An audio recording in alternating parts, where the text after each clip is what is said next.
Hello and welcome to Newsworthy Stories with Jacqueline Jimenez. I am live in Puerto Rico for the AMPS Entrepreneurship Leadership Institute retreat, where the students behind me are getting ready for their pitch competition. They have been going at it for hours and hours and even up till 1 a.m. last night. But I want to give you a look at what some of these students have been doing up until this time.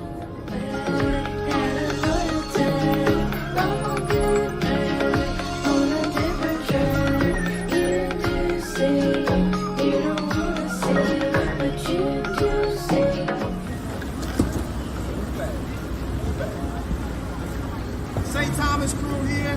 They've just arrived from the airport. They're basic entrepreneurs who are looking for more information. So we're glad we have them here. And y'all will say whatever you want.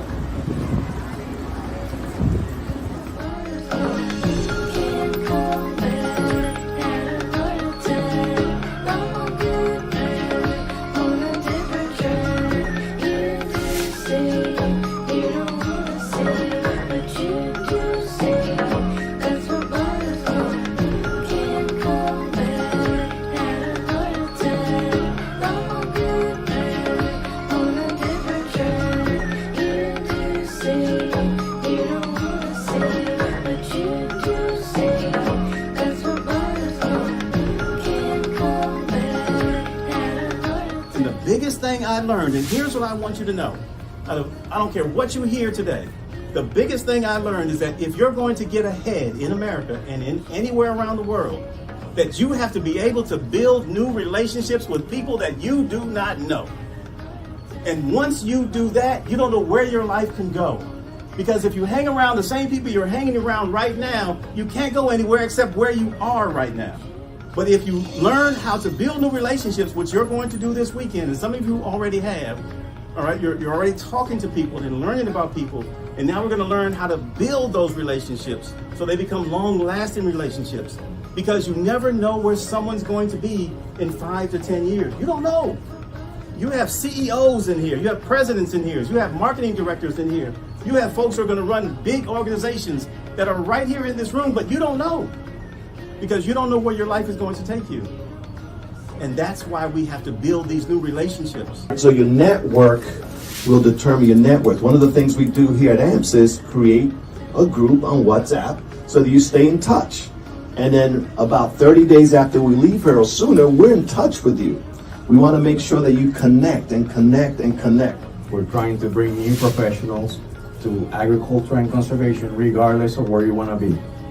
You can have any careers, but as long as you're conservation-minded, agriculture-minded, that's a plus for us in USDA. So that is our purpose.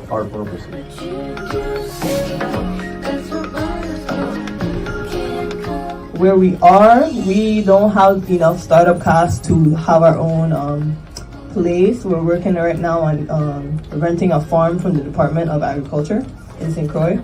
And they rent it for like $20 a year or something around that. The plan was make Cultivating the Future an island-wide brand that is known for highlighting farmers for what they do and what they can offer. So basically just shining light on those farmers who do not get enough sales, and even shining light on just food and growing your own food and having your own personal security, because I don't know in Puerto Rico, but 98% of our food in St. Croix is imported, and that's a problem.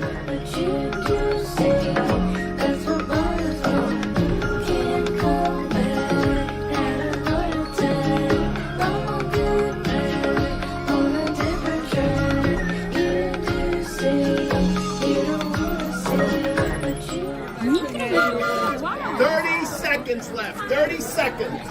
Hi, my name is Amelia Catala, and I'm from San Juan, Puerto Rico. And what I think about the economy in Puerto Rico is that we still don't have that global aspect. Everything needs to pass through United States, and that can affect agriculture industry.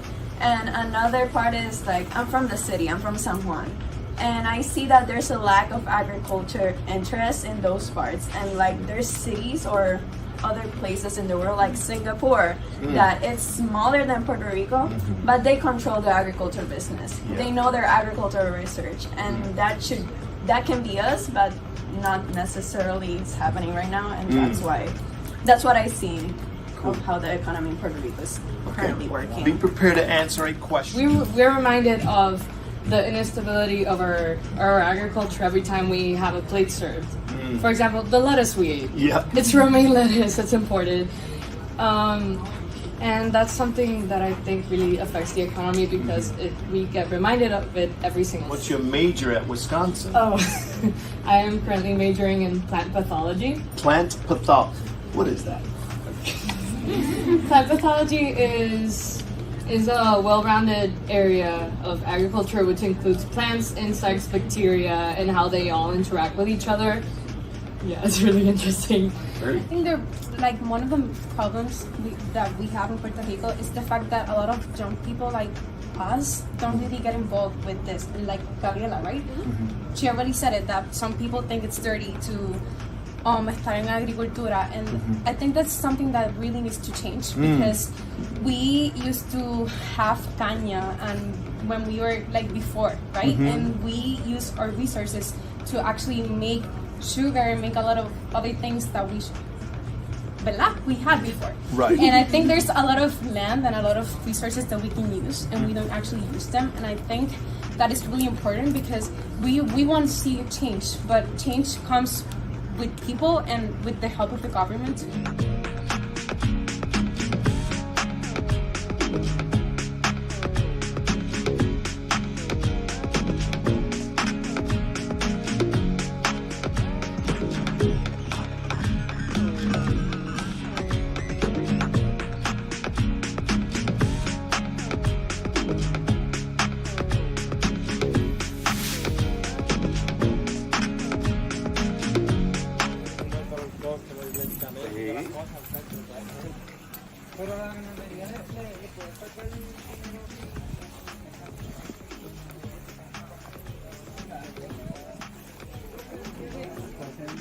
The most important part of design. From this, yeah, we use everything. Plantains, smashed plantains, tostones. So everybody eats mofongo. Is that right? Yeah, and everybody wants it all time of the year. So farmers and cultures that have this, they get a high demand on it. And when hurricanes come, it crashes everything. So we've been like, since the last hurricane that hit, it wasn't hard, but it had a lot of water, so it flooded everything. So we lost a lot of. Lost all this crop. Yes, a lot of farmers couldn't come back from it.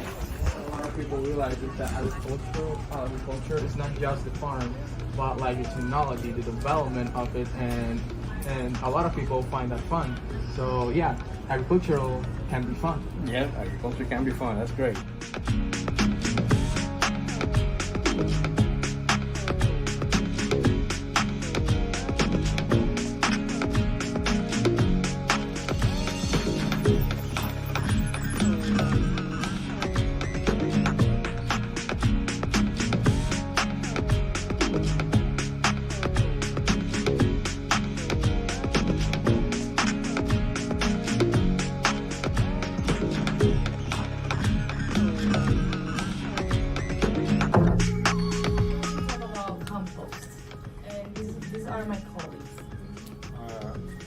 My name is Corey Brown. I'm from St. Thomas.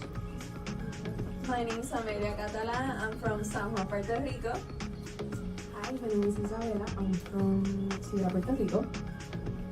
Hola, mi nombre es Laurelis Rivera y soy de Puerto Rico. Our business idea is compost.